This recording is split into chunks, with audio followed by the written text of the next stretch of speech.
Yo, what's up sa inyo mga boss madam? Ako nga pala si Boss A at ako ay isang aspiring entrepreneur dito sa Cabuyao, Laguna.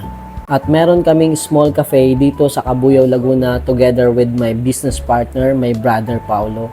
So mga boss madam, ang pag-uusapan natin ngayon, kailangan ba barista ka or may history ka, dati kang barista, professional barista ka para makapagtayo ng small cafe? For me, depende. Kung ang gusto mong cafe, kahit small cafe pa yan, pero gagamit ka ng mga heavy duty na machines, gagawa ka ng mga latte art, and gagamit ka ng mga product na mamahalin. Yes, kailangan professional barista ka or may history ka sa pagiging barista.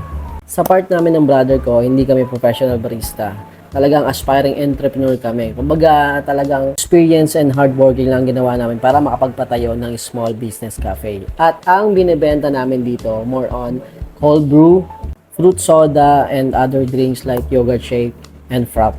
So kayo ba mga boss madam, meron din ba kayong small cafe at ano ang binibenta nyo? Ano rin ba ang target market nyo? Sa mga mamahalin ba, sa mga sosyal, o sa katulad naming pang estudyante at pang masa lang? Follow me for more.